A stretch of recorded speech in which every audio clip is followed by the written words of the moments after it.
Welcome to the Butterfly Mindset Podcast.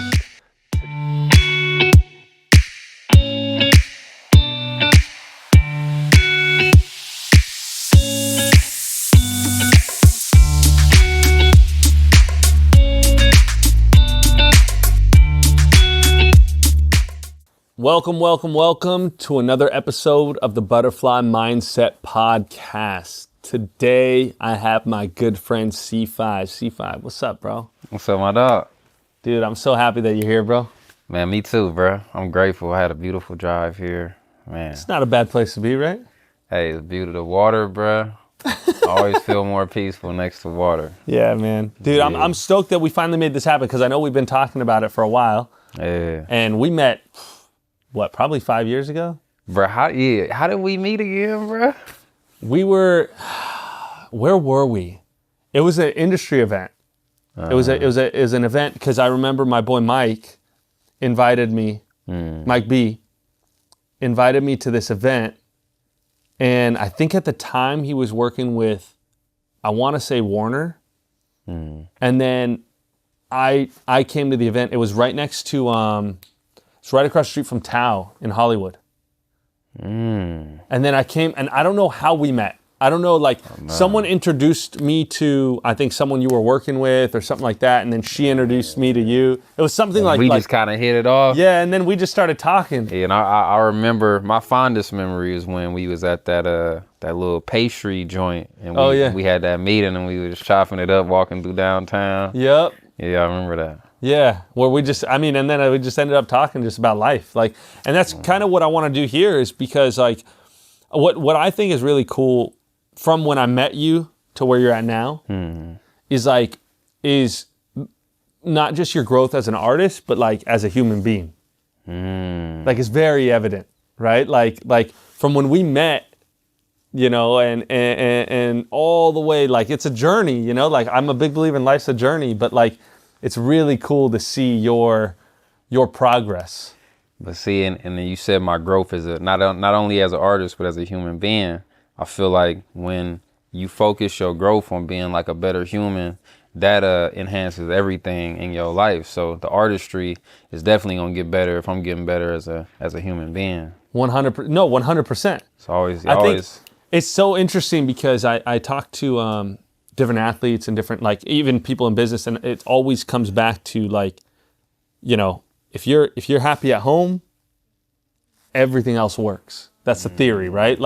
So it's if you can have the growth, as an individual, then your art will grow, your everything. There's just a big growth mindset, it's really powerful. It's cool, bro. So I'm excited to have this conversation because, like I said, you were just on Rhythm and Flow. Yeah.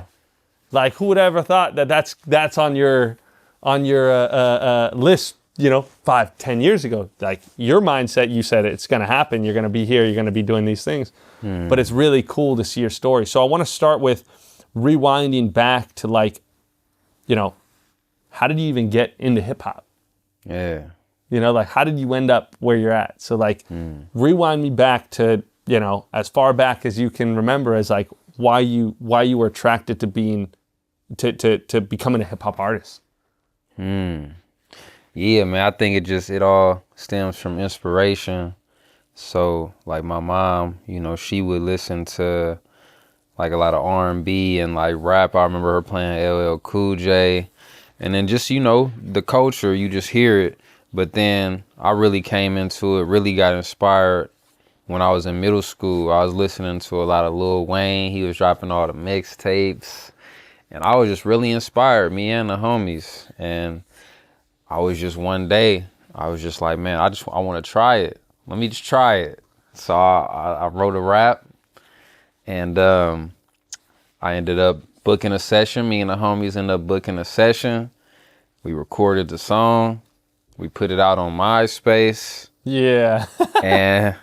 and just the whole process was beautiful. But then when we got the reception and people was actually fond of the music, that's when I just felt something in my spirit tell me, this what you supposed to be doing. I'm getting chills right now as I'm saying it. Wow. I love that. Oh, so it was like, this is what you supposed to be doing right here. And ever since then, I was like, all right, this it. Let me get my own equipment, because I want to be able to do this at my own leisure, whenever I want to, however I want to. Yep. Let me get my own equipment. After one session, I'm like, man, let me get my own equipment. You went all in. I went all in, man. And at that time, equipment wasn't as cheap as it is now. Like now you could get a good mic for, a decent mic for not too expensive, but at the time it's probably way more expensive because, now creators have access to a lot more. Yeah, absolutely. Yeah, I started off with a Rock Band mic. Remember the game Rock Band? Hell yeah. It was probably like $15 mic.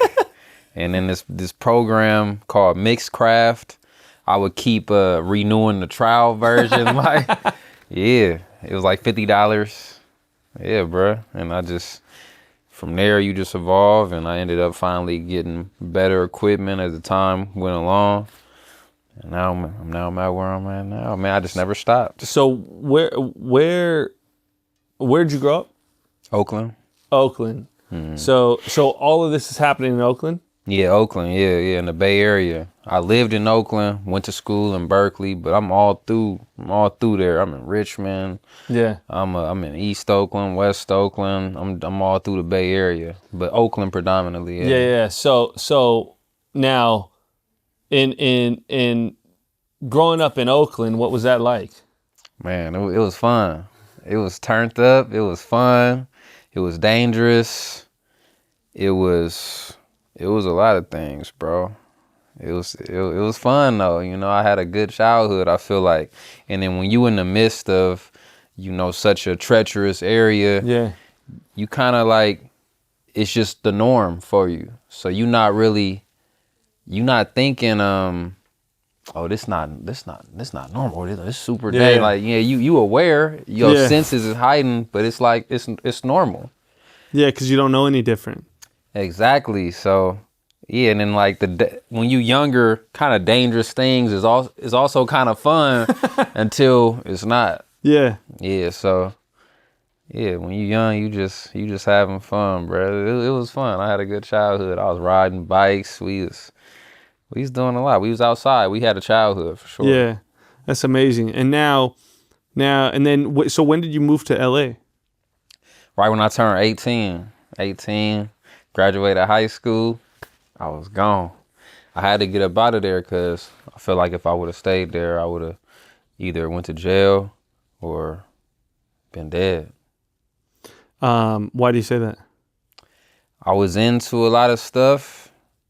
I ended up getting involved in the streets, and around that time, like right before I left, it was a lot going on in the area that I'm from, and a lot of the people that I was hanging out with and associated with, they ended up passing away or ended up going to jail. Yeah. Some still doing jail time from I was back in 2012.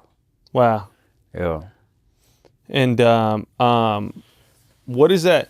This is an interesting thought process, but I think it's really important. Like, what is that like leaving that and your, your friends, your family, all of that behind to pursue something bigger? Like, was that a struggle as far as thought process, mindset, all of that? Like, what was that like? Yeah, man, it was a tough decision, and I was so deep in.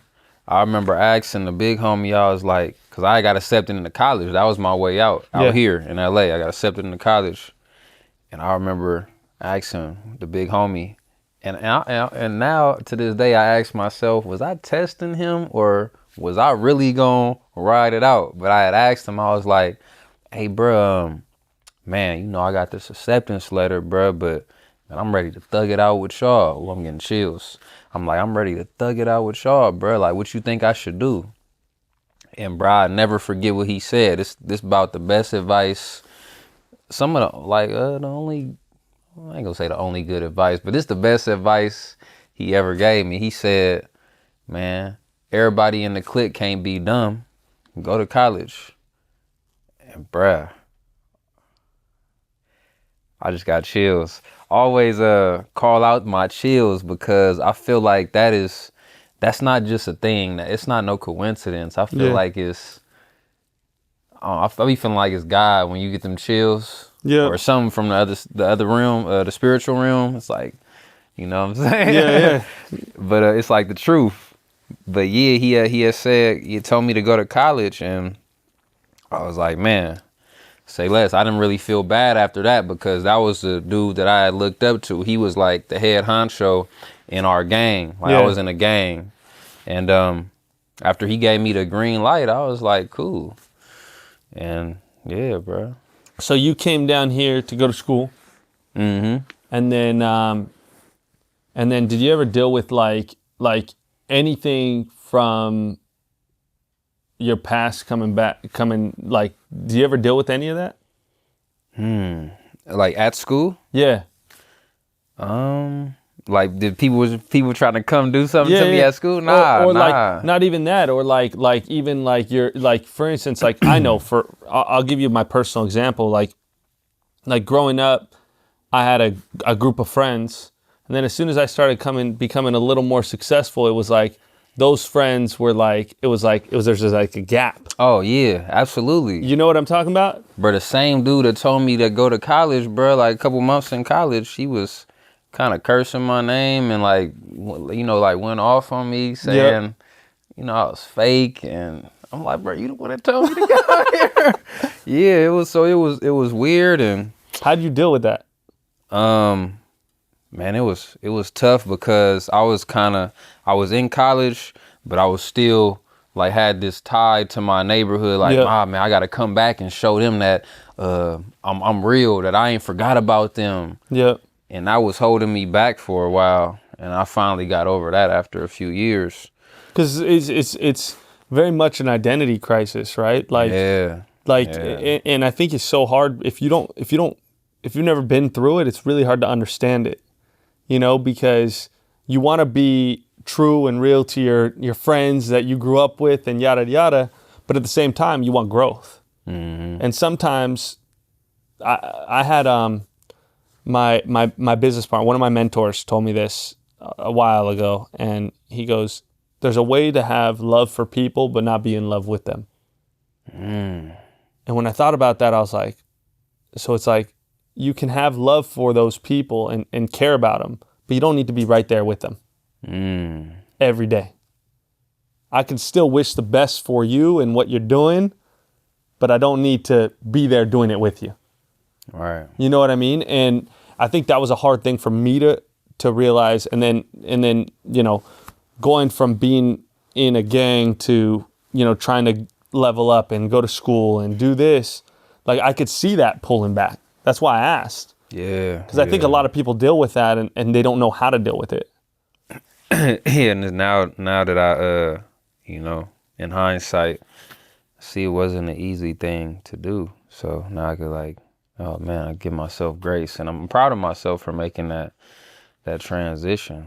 Yeah. So now you're in college here, and then what? Like, so you're doing music at this time? Yeah, the whole time, like, okay, man, since middle school, I'm doing the music. So through the streets, I go to college, I'm doing the music. My best friend died from back home. I had survivor's guilt from that and stuff too. But yeah, I'm still doing the music. I'm making the music never stops, bruh. How did your best friend die? He got killed. He got murdered. From being involved with the wrong stuff, or just you don't know? Yeah, we was in a gang. Yeah, and it was funny because it's crazy because he had just had a daughter. Damn. And he was kind of just starting to change his life and kind of see like, nah, this ain't the way I want to go. I want to be here for my daughter. But I was just watching a Nipsey interview. I seen a clip yesterday. Yeah. And he was just talking about back pay. Like, man, you can't escape no karma, like good or bad karma. And like, it makes sense. You know, he couldn't, I guess he couldn't escape his past, or it was kind of too late. But at least, you know, he was on that trajectory though. Yeah. And you said you had survivor's guilt. What do you mean? Yeah, just like I know I was actually out there visiting at the time that he had passed away. Wow. And I had actually seen him like a couple of days before, and we had a whole conversation, and he was telling me like, oh man, you know, like tap in, bro. Cause we had kind of been, ever since I went, we had been at a distance. Yeah. Because of my falling out with the other guy, and I was just kind of, you know, it kind of just separated. Yeah. Yeah. And yeah, I was he had told me to hit him up, but something told me not to.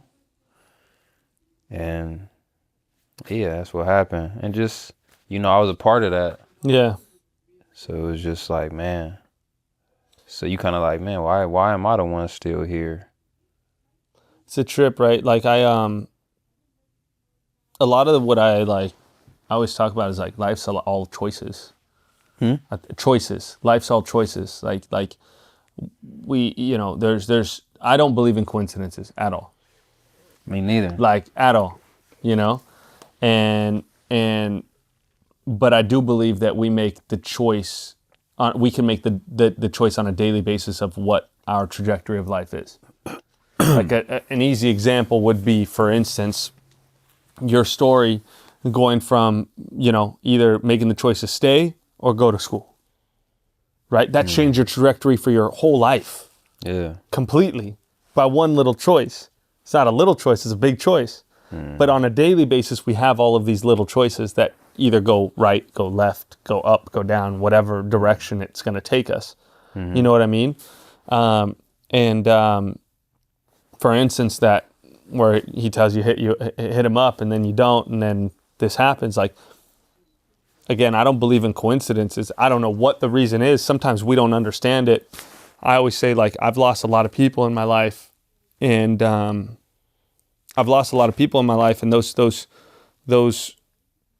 are some of the worst things that ever happened to me, but also the best things that ever happened to me. I said that in the song. Did you? Yeah. Yeah, I did say it. It's so true though. You know what I mean? Like those are, you know, if that didn't happen, then I wouldn't be where I'm at right now. Right. And I also feel like it's already written. Like you can't escape your destiny. And I feel like I have premonitions about where I'm going or what life is going to be like for me. You know, it's like, it's deeper than just, a dream I have. It's like, nah, it's like premonitions. Like I notice, like just like how I knew making music was what I was supposed to be doing. Like I have premonitions of where I'm going to be, what it's going to look like, what it's going to feel like. And I feel like you can't escape that. I feel like it's destiny. Well, yeah. It's an interesting thing. So I believe that there's a lot of things that maybe we as humans don't understand yet, or don't accept yet. But there's an interconnectedness with each person. It's like that feeling when you're like, oh, I got to reach out to this person. You call them and they're like, dude, I was just thinking about you.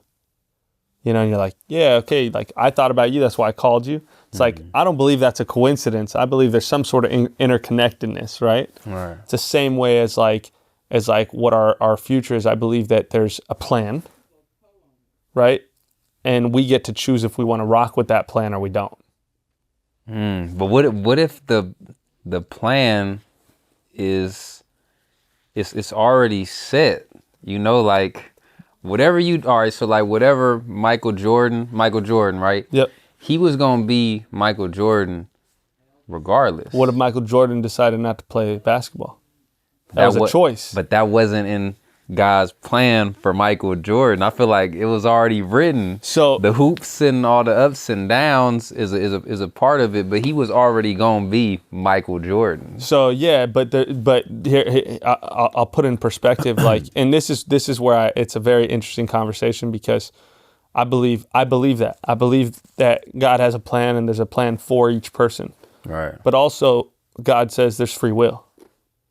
And so we have choice. That's real. That's real. Right? So That's real. on a daily, that's what free will is. So like for instance, and this is just, a whole deeper conversation, but like my prayer every day is very simple.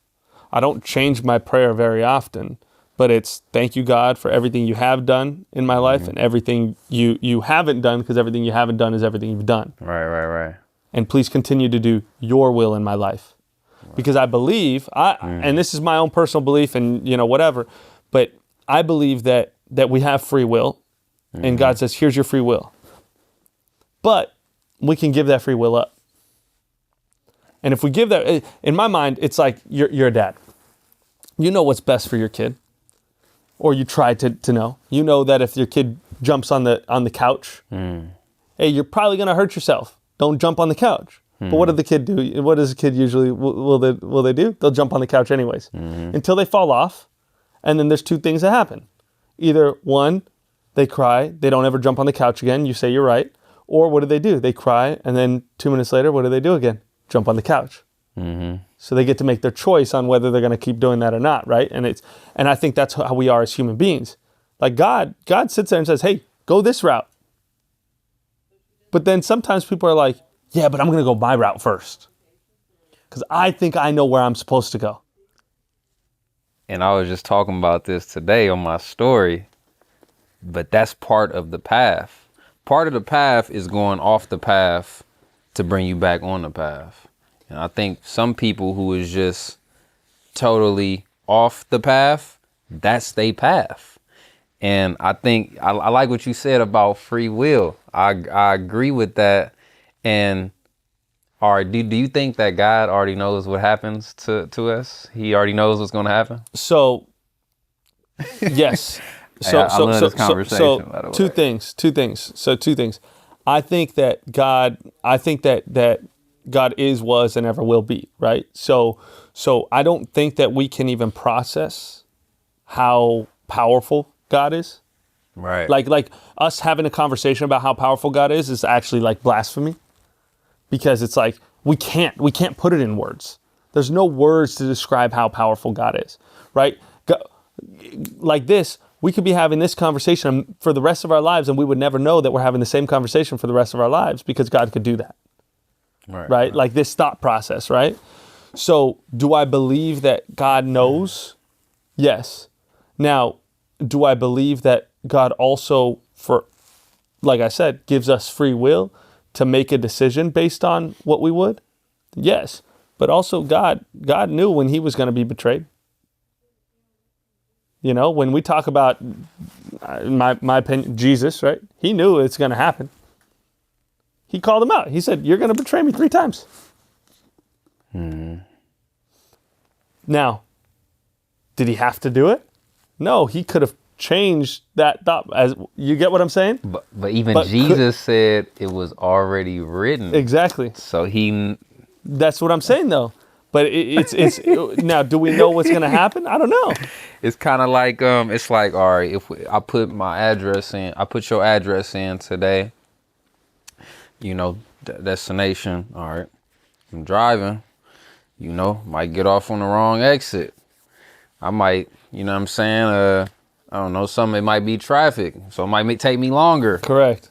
But I'm still going to the same place. Correct. But I love this conversation. But you also might get a flat tire.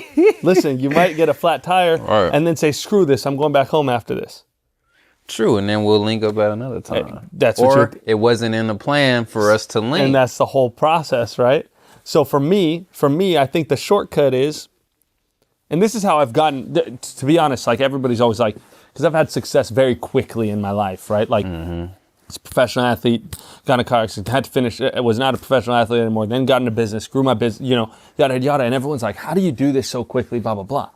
And the only explanation that people can come, oh, he was given this, he was given that. But my secret power is I listen to people that have already been there.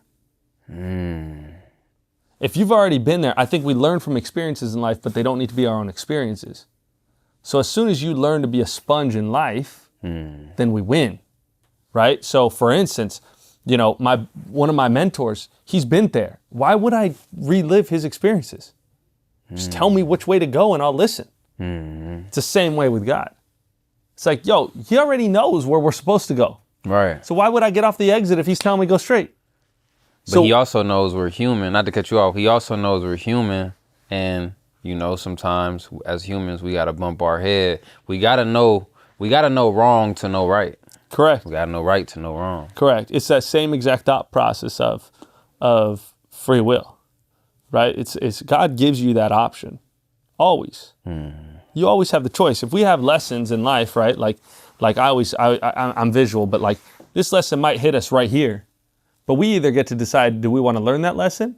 And if we don't, we might drive to here, and that lesson's going to pop up again later in our life. Oh, facts. We're going to have opportunities to hit those lessons over and over and over again. Now, if you hit that lesson up here, you're going to get to your next lesson a lot faster. Right? But to learn that lesson, you gotta be in. I believe you gotta be in the abundance mindset and have gratitude for what's happening to you. Have you learned every lesson the first time? No, it doesn't always happen. That's my point. Right? The goal is I believe as in life, it's all an inward journey. Right? So like the more that I've become aware of the lessons that are happening or potential lessons that could happen, the more grateful I am earlier and the more acceptance I understand and know. Like, for instance, like my brother-in-law passing away. My brother-in-law passed away 7 years ago. One of the worst things that happened to me. Right? And I could go down. I mean, I've had a lot of death in my life. Like I said, like condolences, bro. Thank you. But my brother-in-law passed away 7 years ago. When my brother-in-law passed away, I sat next to him the day he passed away, and he. Wait, not to cut you off. Your brother-in-law. So this is your wife's brother? My sister's husband at the time. And I was in. He had pancreatic cancer, so they brought him back home for hospice, and I'm sitting next to him, and my sister's over there. The kids are playing outside. You know, and I'm sitting there, and he goes, I said, he was weak, bro. Like, and my brother-in-law was a very strong, like, always growing up. I always like, dude, I've seen him lift things that you're like, what the hell, like he was just a big guy, strong guy, like always fit, always, and. At the end, he was very weak. He was very skinny. He had pancreatic cancer. The chemo had beat him up, like yada yada. And I was sitting next to him, and I was the one helping him sit him up, to put him down, yada yada. My brother-in-law, I said, Joey, what do you want? Like, what do you want, Joey? And he's like, what do you mean? I said, just tell me what you want, because just tell me, because in my mind I'm like, dude, he's not gonna last very long. Like, tell me what you want, so I can then go and do, right? It's like your last words, right? And he goes, Sai, he goes, I just want the pain to be done. He's like, I already know. He goes, I already know God's got me, and I already know that you got my family, so I'm good. And later that evening, he passed away.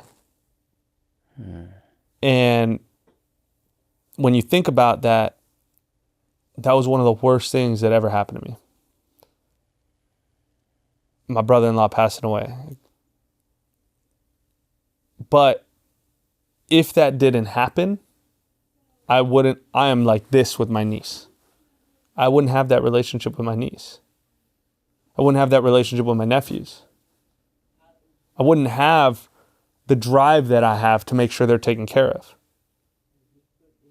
So I have to be grateful for that. Now, at the time, I don't know what the hell and why. It's like, I tell everybody, it's like a puzzle piece. If I gave you a puzzle piece, 1,000-piece puzzle, and I gave you this one piece, and it's just a black piece, and I said, tell me what the picture is. You're going to sit there and be like, I don't know. I'm like, you have to tell me the picture right now. Tell me it. You're like, bro, I don't know what it is. Could be this, could be that, could be this. You could guess 1,000,000 times and you probably wouldn't get it. But that puzzle piece fits perfectly in the picture of your life. And that puzzle piece, that black piece, you put it down and then it's the beautiful picture. It's Starry Night. Right? It's one of the most beautiful paintings ever created. But at the time, you only see the black piece. So I don't believe you know the lessons right away. But I do believe the lessons fit perfectly. So I think for me, it's accepting that that lesson's gonna fit perfectly without knowing what the reason and the lesson is. You get what I'm saying? Absolutely. And that for me is what comforts me when I'm going through all of this crazy stuff. It's like every time something hits me and it's like, what the heck? It's like, I don't know what the reason is, but I know eventually it'll come. And then, look, I may never know, candidly. It may be the end of my life and I would never knew why something happened. But for me, it's a lot easier way to live knowing that there's a reason for something than always questioning what the reason is. Man. Amen. Oh, by the way, what's your brother-in-law name? Joey. Joey, man. God bless Joey. Joey, thank you for your contribution to Cyrus's life. I appreciate that. Yeah, man. But like I said, so for me, I think that the lessons come and you either going to accept that they are lessons or you're going to fight that they're not until you eventually find out that there was a lesson there. And you either choose to learn that lesson or you don't. You know what I mean? And that's what trauma is, right? That's what all of this is. It's like, it's hard. Everyone goes through something. One of the biggest lessons that I've ever learned is there's always that every single person that you walk by, that you talk to, that you interact with is going through something at any given time. Oh, facts. It may not feel to you that it's as big to them as it is, but it is. And if we can understand that, then we just make the world a better place. Because now I can understand why you're angry. I can understand why you're sad. I can at least feel that versus question, what the heck is wrong with you? You know what I mean? It's accepting, right? So it's an interesting thing. So I don't know. I went on a tangent, but I want to talk about you, bro. That was beautiful, bro. That was beautiful, man. I like what you said. I read this quote one time. It said, when you focus on the pain, you'll continue to suffer. But when you focus on the lesson, you'll grow. And then I always say this thing too. I had this download. God gave this one to me. He said, life is never going to get easier. But when you accept that it's not going to get easier, it get less difficult. Yep. 100%. So I like what you said about accepting. And I notice when I accept things, then I could find meaning. And now I'm rolling. Exactly. That lesson. Well, and also like life, how life works, bro, is like, it's not, I think so many people are always trying to figure out,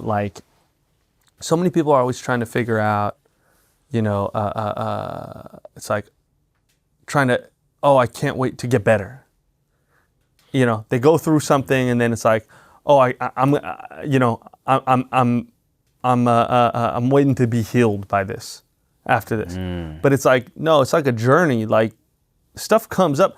Bro, my dad passed away almost 20 years ago. It's 19 years this year. And I don't know, 3 weeks ago I cried for like an hour because I just missed him. 19 years ago. Now you said your pops? Yeah. Now my now that happening, right? Like that happening, like when it happened, I cried every day. Then it went from every day to once a week. Then it went from once a week to once a month. Then it went from once a month to once a year. Then it goes to every once in a while, but it never goes away. That was one of the best pieces of advice I ever gotten. Is my elementary school principal. I remember I was in 6th grade when my dad passed away. I remember, I think it was at the funeral or at at like my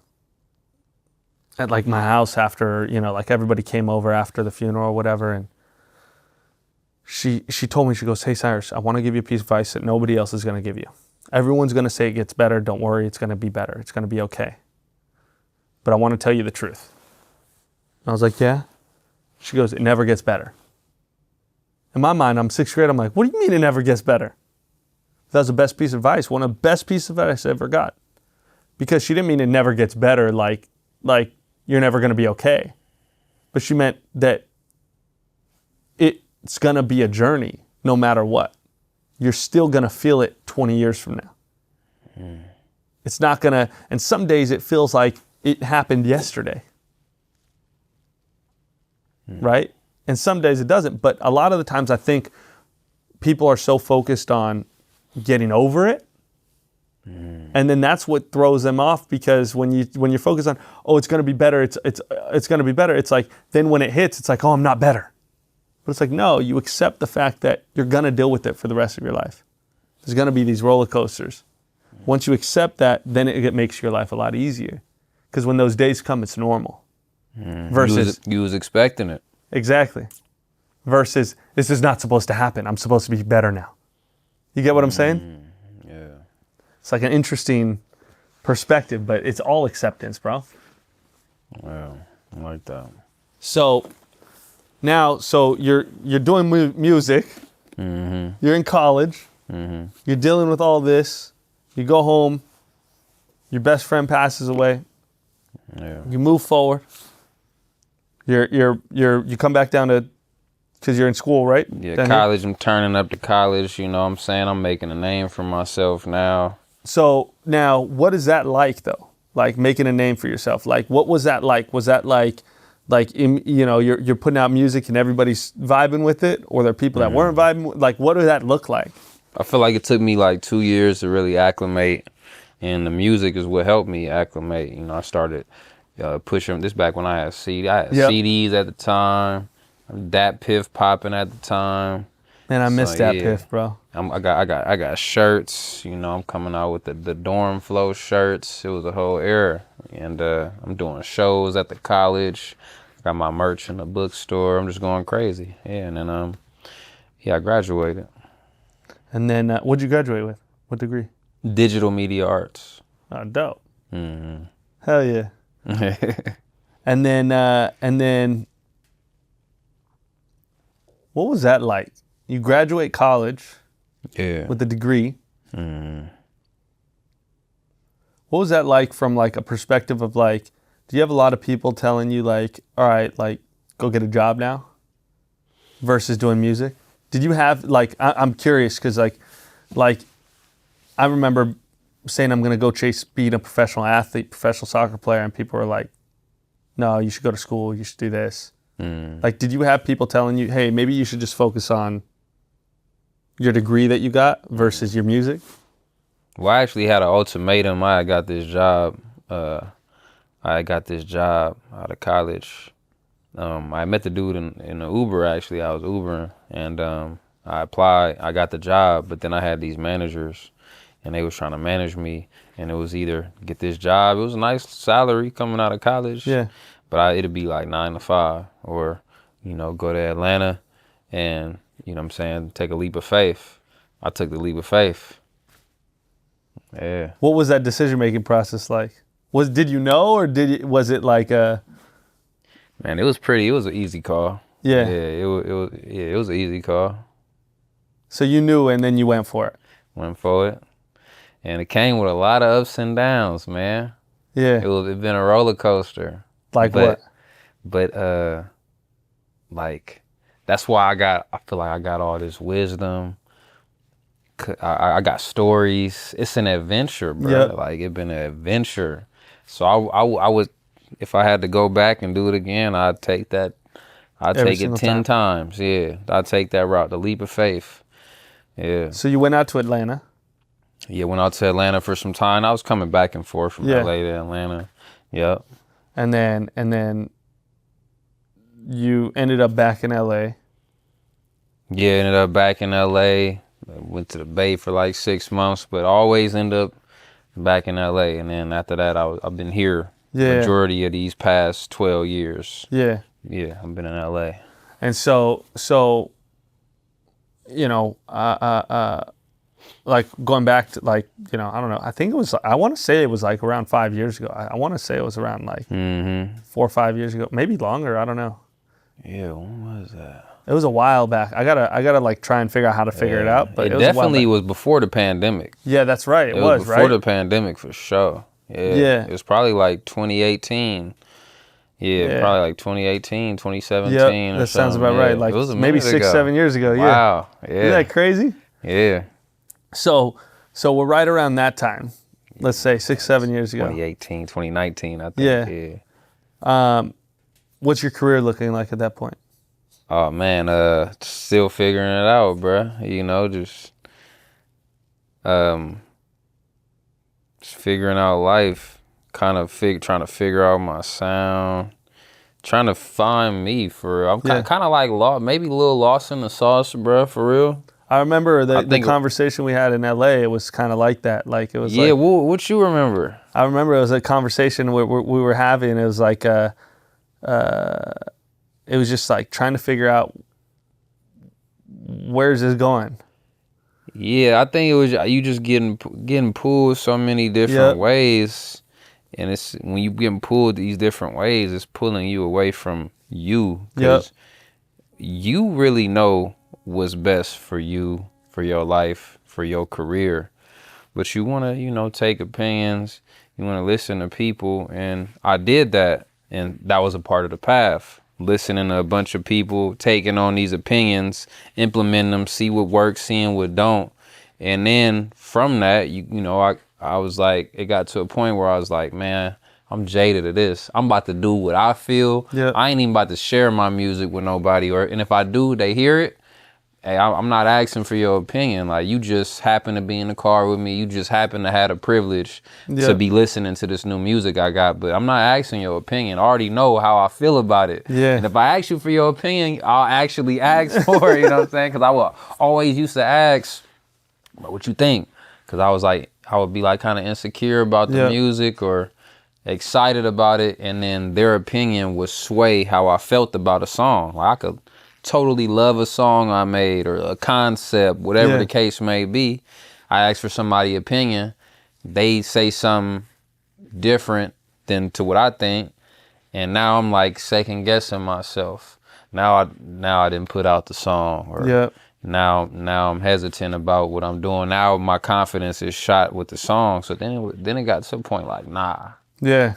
I'm about to do me. Yeah, I remember we talked about, I don't know where we were sitting down. Remember, it was like after we were walking around downtown, then we just sat and chatted up a little bit. Yeah. I remember that was a conversation. It was like, I remember saying like, you know, you don't let other people put the box around you. Yeah, you know, like it was like very much like, because people are saying you can do this, but you can't do that and this and that. And it's like, I'm like, there's no box, bro. Create your own box. Yeah, there's no box, and you know what I'm sitting here to do, it don't look like what everybody else done did. Correct. You know, so that's what I had to come to realize. Like, nah, I got a different path. Yeah. And people can't tell me what my path look like. What's the formula? Like, ain't no, bro, God got the formula. Yeah. You know what I'm saying? And I just gotta listen to him. And of course have help along the way. But I'm steering the ship. You know what I'm saying? It's gonna be people on the boat. But at the end of the day, I'm steering this ship. And they on the boat. So I gotta take them. You know what I'm saying? They trusted me to lead them. But if I'm insecure, if I'm not confident in where I'm even going, bro, we gonna be all over this thing. And you know what, bro? I meant to say this too. When we was talking earlier, it's like in life, bro, every time I thought I had it figured out and I was smooth sailing, like I'm good, like smooth sailing, no waves, I'm just coasting, everything, I got it figured out, life is good. Bruh, gotta come rock the boat. Yep. Every time you think you got it figured out. So it's like now I know, like, man, I don't never got it figured out. I'm always learning. And it's always growth. And right when you get to that point, you know what I'm saying, where it's like, oh, man, I'm saying, I don't got no worries. Yep. Or no problems. Oh, nah, he gonna come rock that boat. I think that's, I think it's like, I think it's off like energy. Like I'm a big believer in like positive energy, negative energy. And like, I believe like if we output positive energy in everything we do, it's a lot more smooth sailing. But every once in a while, you know, we're putting, you know, it might be the, oh man, this person's over there. Like how are they doing that? And I'm not over here, you know, and it's the ego. I think it's the ego that gets us, that rocks that boat, because God sits there and says, yo, calm down over here. Like you're good, but remember who put you here. Yeah, it's like he humble. Art rhythm and flow is the perfect example, bruh. I walked in there thinking I had it. You still humble, you know, but oh man, I got this in the bag. Yeah. I already won. You know what I'm saying? I got it. Yeah. Go up the first round and get eliminated. So humbling, bruh. It was like one of the Man, most I haven't humbling. seen the show yet, and now you're telling me that, bro. Now I can't watch it. Nah, still watch it, bro. I still watch the whole thing, you know. But yeah, it was just a humbling moment, bro. And it was like, wow. It's like, man. What was that experience like from the inception of like, how did you even get onto the show to like, be like being there and being on the show? Like, what was that like? Yeah, I just like did it like 2 or 3 auditions, and they flew me out to Atlanta. Like they flew me out. Yeah.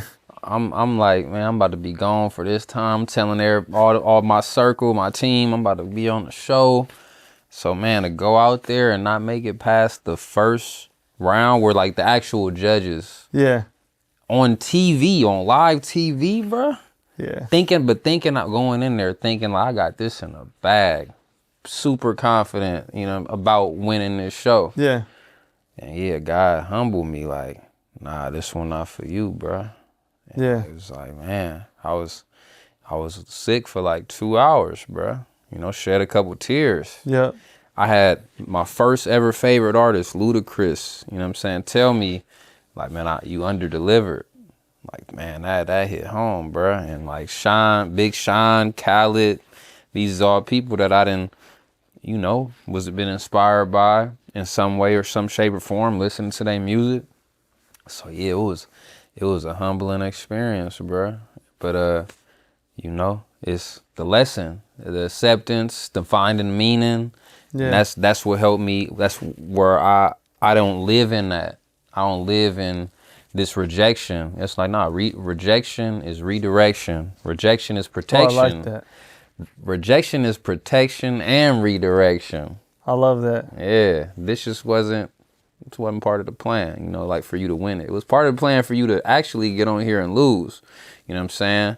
Or get this lesson. And then now how I view it is when, you know, to where I'm going, it's going to be part of the journey to inspire people like, hey man, C5, bro, he took an L on Netflix.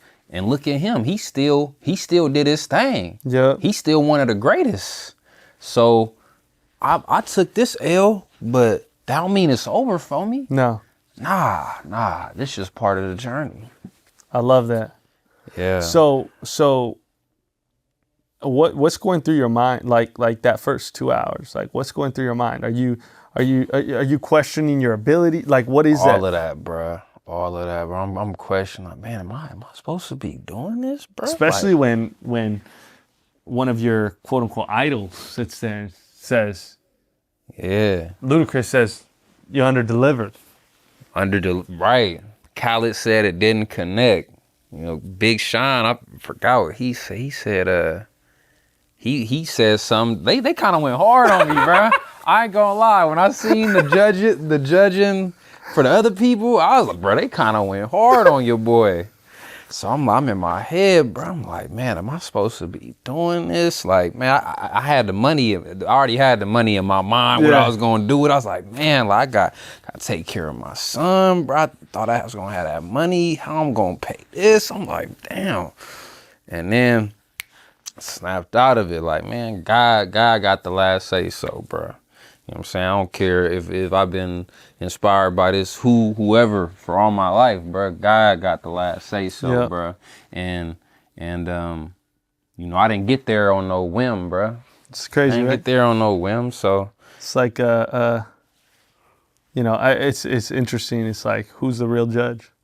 Right. But I was definitely spiraling for a minute, bruh. But I didn't live there. I wasn't about to live in that, bruh. So what got you out of that? What was the trigger that was like? That's a good question. I think just accepting it and just realizing, man, nobody about to feel sorry for me, bruh. Yeah. Like, so why I'm gonna feel sorry for myself? Nobody cares at the end of the day, bruh. I think it's so interesting because like those moments are those choice moments, I believe, like, because you could sit there and, you know what I mean? Like, you could sit there and be like, all right, maybe this isn't for me, yada, yada. I could go this way. Or I could be like, nah, like, I'm going all in. So we talk about free will, right? God did give us free will, but God also, he gave me the spirit and the soul to have the will to keep going. And that's why I'm going to make it to this destination regardless of what roadblocks come. And I like somebody that once told me, they was saying like, there's a brick wall because if there wasn't a brick wall, then the brick wall keeps out everybody who don't really want it. Yeah. So there was a brick wall on Rhythm and Flow. You know what I'm saying? Brick wall for me to be who I aspire to be, as big as I aspire to be. Yeah. I'm going to be, I intend to be as an artist. There was a brick wall there, but you got to keep going. And the people who keep going, they get over that brick wall, and them is the people who really want it. But if there was no brick wall, everybody would be doing this. 100%. I love that. What's next for C5? What's next for C5? You're killing it on social.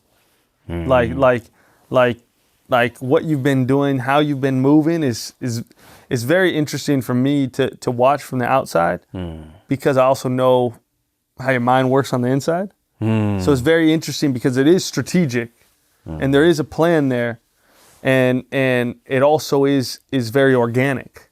You know what I mean? And so what's next? What's the next move? Where are you going? Where do you want to be?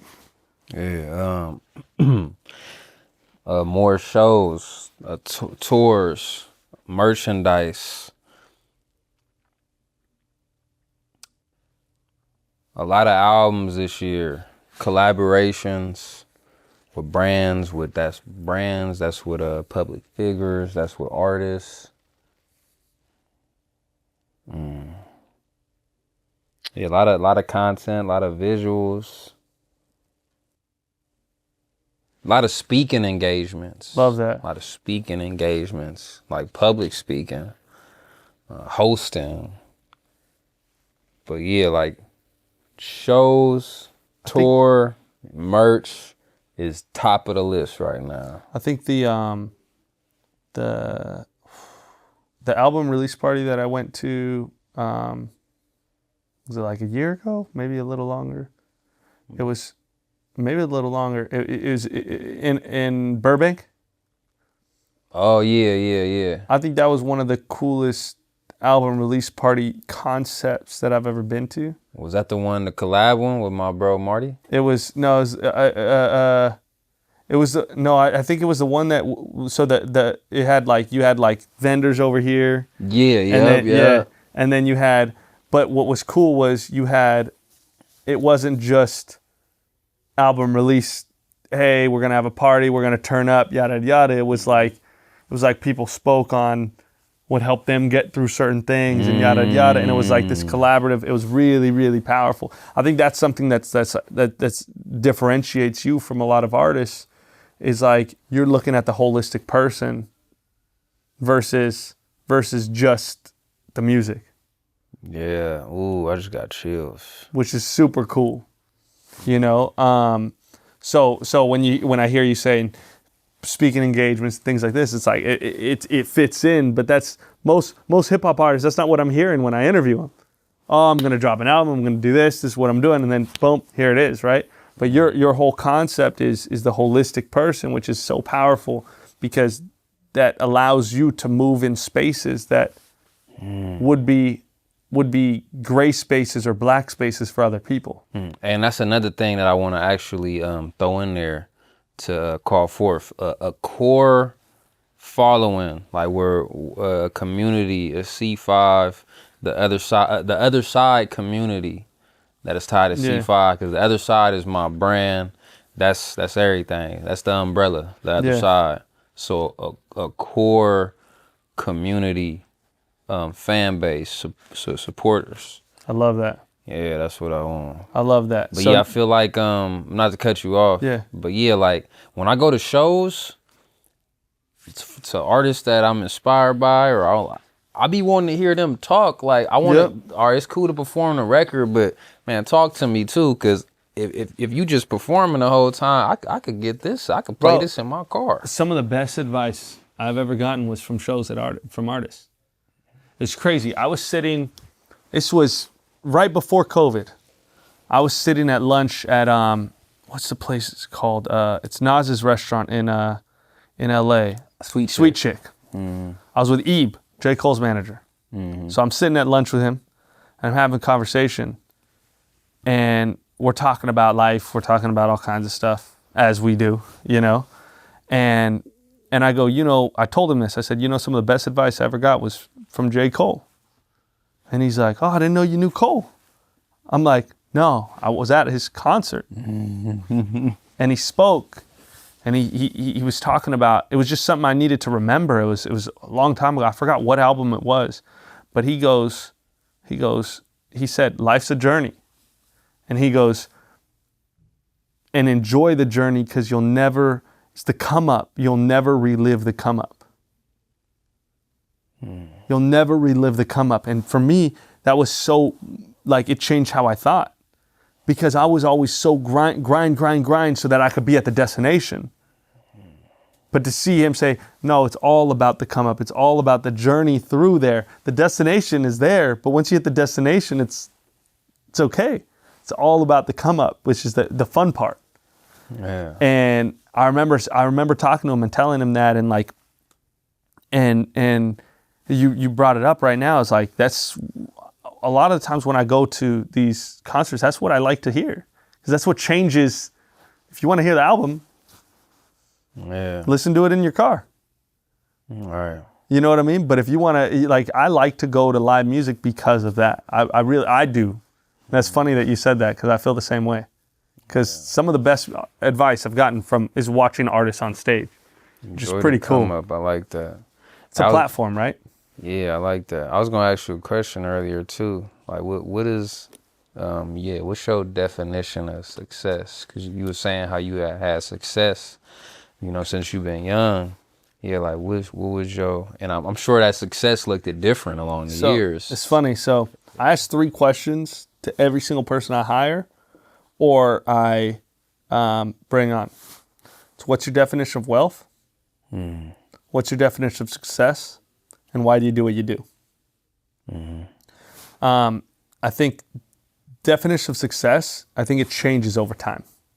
Yeah. For instance, I'll give you a perfect example. Your definition of success drastically changed, and I haven't even talked to you about this, but drastically changed from before you had a kid to when you had a kid. I can guarantee it. Because it goes from making sure I'm good to survive and live and make sure, my partner's good, yada, yada, whatever, to I got to keep this baby alive. And now your definition of success might change to, I want to make sure his life is good long term. Then when he goes to college and yada, yada, and does his thing, then your definition of success might change again, right? But I believe that success changes over time. I think wealth, the definition of wealth, continues to stay the same throughout life. But you can shift that definition depending on what it is, but it should be a consistent thing. So like, for instance, my definition of wealth is how much I can afford to give away, right? So if I make more money, if I do more, then I can live my lifestyle, but also be able to give away more, right? Frank and I were having this conversation earlier. He's like, okay, so the goal is to be a billionaire. He's like, so when you become a billionaire, what does life look like? And then I think I got a phone call, so I didn't finish it. So now I'm going to finish that thought process. But it's being able to help more people. Can I impact more people? That's what my wealth is. My wealth is not having 10 yachts and because all of that just it's outside. But again, inward journey. Like, can I positively impact? Can I leave the world a better place than when I showed up? And so, you know, that's my definition of wealth. My definition of success is right now is positively impacting one person on a daily basis. Can I positively impact at least one person? That's a big part of this project, this podcast, is if I can positively impact one person, I believe that if we positively impact one person on a daily basis, if that one person goes and positively impacts one other person, and then so on and so forth, then we create what's the butterfly effect, and that's actually how you change the world. I don't believe that you change the world by big actions. I think it's small little actions on a daily basis. You know what I mean? So when I say I'm very successful, I feel successful every single day because I know that I've positively impacted one person on that day. And that positive impact might not be that crazy. Like people think like, oh, I got to go do this big thing. It might be me telling you, bro, I like your shoes. You know, but because you'll never relive the come up. That's probably you'll never relive the come up. Yeah, that's what I needed. That's what hit me. I needed to hear that today. When Cole said that on stage, bro, I'm telling you, when he said that on stage, it changed my life. You'll never relive the come up. I like that one a lot. You know, it's a process. I never heard it put that way. And but that's my point, right? Because now that's going to change how you think, how you move forward. I can say that, you know, that might change how you think, how you move. You might go talk to somebody else. It might be a lesson that you give to your son. It might be, you get what I'm saying? Like, this is how we change the world. So that's for success. That's what success is to me. Yeah. Right? And then why do I do what I do? I do it for my family. And I have a nonprofit. We go around the world. We put on soccer camps for orphanages. I do it to be able to fund that. I do it for those bigger reasons. Yeah. Right? So when you say what's the definition of success, I believe success is different for every single person. Yeah. And then you could talk about what's your definition of success in this aspect of your life or this piece, right? And that'll change based on what piece of life it is. But overarching, my definition of success is, can I positively impact one person? Because then on a daily basis, I'm successful. So no one can ever argue with me and tell me that I'm not successful because I'm in control of my own success, right? I think a lot of people put their definition of success in the hands of others. And that's a big issue. As an artist, as a person, you know, where like, oh, my definition of success is getting this job. Well, you don't get to decide if you get that job. You know, as an athlete, my definition of success is playing on the national team.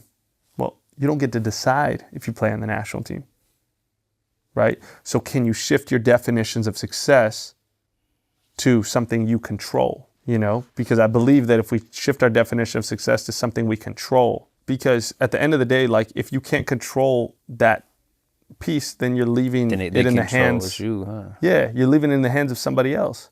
Yeah. So you're opening yourself to quote unquote being unsuccessful. Disappointed. Yeah. Now I have a question for you. Yeah. Somebody's in a situation that you were in when you were 18 years old. Yeah. They're with the wrong crowd. They have an opportunity to go get out.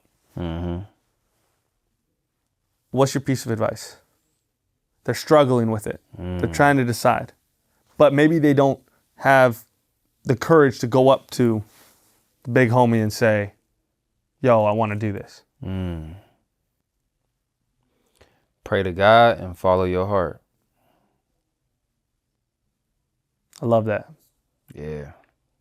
Simple as that, bro. I love that. I appreciate you, bro, for being on today. Likewise. Hey, before I go, can I say Yes. My definition of Yes. success? Tell me your definition of success. All right. I'm going to tell you short term. I didn't want to put you too much on the spotlight, you know? Nah, I feel like I'm supposed to say this. All right, then let's hear it. Short term, and I'm going to do long term. So short term, I would say waking up at 4 a.m., going to sleep at 10 a.m. Like, I feel successful when I do that. When I don't watch porn, I feel successful. When I don't, like masturbate, I feel successful. When I eat healthy, I feel successful. When I don't overeat, I feel successful. Yeah, when I eat things good for me, I feel successful. Time management make me feel successful. Getting here on time, getting places on time, and not rushing make me feel successful. Working out made me feel successful. And I would say long term, man, just internal peace with myself. And I think being honest with myself, being able to be honest with myself. Like, I had a moment where you was talking about the $1 billion, and I started thinking about, what would I do with $1 million? And man, I had to be honest with myself, bro. Like, I don't even think I'm ready for the $1 million yet, bro. And that's why I think it ain't happened. And I think right here, this moment is special. And I'm getting chills in my head because, I'm ready. I've been praying to God to prepare me for it. Cause I'm not ready for it, bruh. And when I get it, he gonna give it to me when he know I'm gonna do like my thing with it. I'm gonna flip it. I'm gonna sustain it. So I had to say that here because I feel like being honest with myself and being honest with the people around me too, and holding myself accountable. I love that. That's success to me, bruh. They say this, and I can tell you it's true from experience. The first $1 million is the hardest $1 million. The second $1 million is not so hard. The third $1 million is a lot easier. And I joke about this all the time, and I tell my wife this. I tell people this all the time. I'm like, if I lost everything tomorrow, I'm not worried because I know how to make it back. When people are handed the $1 million, when that's why I don't know if you've noticed, like, I think it's like over 80% or something like that of NFL players 2 years after they retire, they go broke. Some crazy statistic that I just read recently. It's a crazy statistic because you go from having nothing to here it is, all of it, but you never learn how to deal with it. The lottery winners, you notice that, like, they say that I think it's over 90% of lottery winners win the lottery and go broke the next year. Crazy. Because they're not ready for it. And I think you can't I think to be ready for something, you got to feel deserving of it, and you won't feel deserving of nothing you ain't worked for. Well, that's a whole different thought process, bro. That's the psychology of money. Like, there's if you don't feel deserving of stuff, you will throw it away and you will self-sabotage. Absolutely. You will do it every day of your life. Absolutely. And I know what that feel like. Yeah, that's what I'm saying. Like you'll have something great and throw it away because deep down you don't feel that you deserve that XYZ. So that's the inner work, though. It's the inner work. And that's a whole nother conversation. But it's an interesting thing. So I believe that, like, when you work for it, when you earn it, and again, I'm not saying these professional athletes work super hard for it.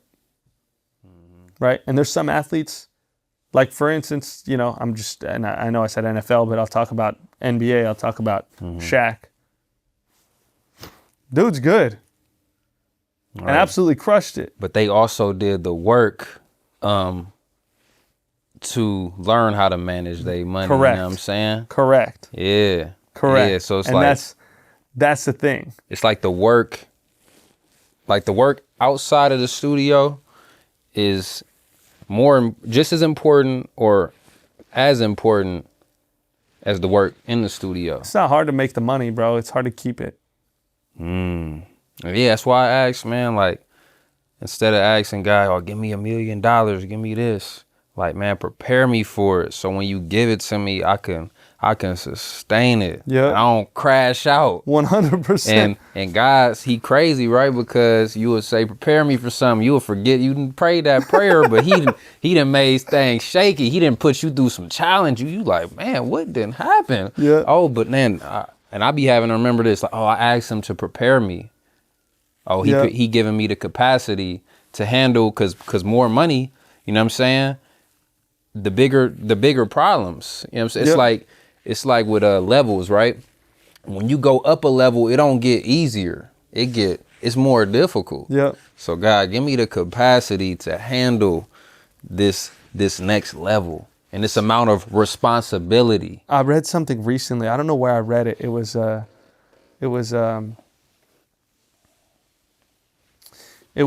I prayed. If you pray to God to make you wise, God will make you wise, but God will give you the experiences to become wise. He creative. Correct. Most people think, oh, make me wise, God, please make me wise, and then boom, you're wise. No. You say make me wise, he's gonna put you through the life experiences, and you're gonna have to go through the roughest seas. Wisdom, to become wise. Wisdom is painful. And it's a price. And that's how it is. You know, sometimes we ask for these things, but we don't realize that when we ask for these things, you gotta, there's no shortcut. Yeah. You know? So I appreciate you being on, bro. Thank you so much. Where can people find you? Man, they can find me on the other side. You can find me at official C5 at Gmail. Official C5 on Instagram. Official C5 _ on Twitter. I'm not calling it X. And then official C5 on YouTube. But yeah, C5 on all the platforms, Spotify, Apple Music. Get the music. I call it high vibrational hip hop. It's gonna have you feeling better than then I'm gonna leave you better than I found you. That's the goal with everything, with life in general. I'm gonna leave, you know what I'm saying? I'm hoping I'm leaving these brothers here, Frank and Cyrus, a little lighter than, you know what I'm saying, than I found them, because they doing that for me. And I just wanna be a light in this world. And that's what I put into the music. I love y'all. Enjoy the journey. You can't relive the come up. Yeah, hell yeah. Appreciate Thank you, brother. Thank you. Yeah, I'm in metamorphosis right now. I'm getting prepared for these millions. And yeah, I like what you said. The second one ain't gonna be as hard. It's not as hard. Man, that gets me even more hopeful. So, yeah, bro. Appreciate you.